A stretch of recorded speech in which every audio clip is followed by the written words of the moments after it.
TNPSC வினாவிடையில் இன்று நம்ம பார்க்க போகிற வினாவிடைகள் அரசியலமைப்பு சட்ட திருத்தம் 11 முதல் 15 வரை. 11வது அரசியல் சட்ட திருத்தம் 1961ஆம் ஆண்டு மேற்கொள்ளப்பட்டது.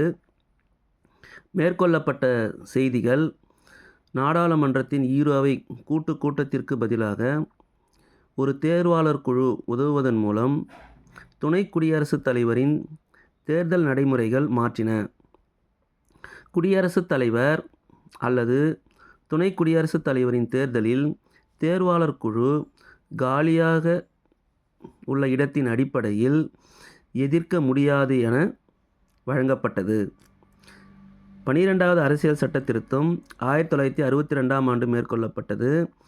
மேற்கொள்ளப்பட்ட செய்திகள்: இந்திய ஒன்றியத்தோடு கோவா, டையூ, டாமன் மற்றும் இணைக்கப்பட்டன. கோவா, டையூ மற்றும் டாமன் இணைக்கப்பட்டன. 13வது அரசியல் சட்ட திருத்தம் நாகாலாந்திற்கு ஒரு மாநில அந்தஸ்து வழங்கியதோடு அதற்கான சிறப்பு ஏற்பாடுகளும் செய்தன. 14வது அரசியல் சட்ட திருத்தம் 1962ஆம் ஆண்டு மேற்கொள்ளப்பட்டிருக்கு. இந்திய ஒன்றியத்தோடு புதுச்சேரி இணைக்கப்பட்டது. மேற்கொள்ளப்பட்ட செய்தி: இந்திய ஒன்றியத்தோடு புதுச்சேரி இணைக்கப்பட்டுள்ளது. 15வது அரசியல் சட்ட திருத்தம் 1963ஆம் ஆண்டு மேற்கொள்ளப்பட்டது. மேற்கொள்ளப்பட்ட செய்திகள்: உயர்நீதிமன்றத்தின் நீதிபதிகளின் ஓய்வு பெறும் வயது 60 முதல் 62 ஆண்டுகளாக அதிகரிக்கப்பட்டன.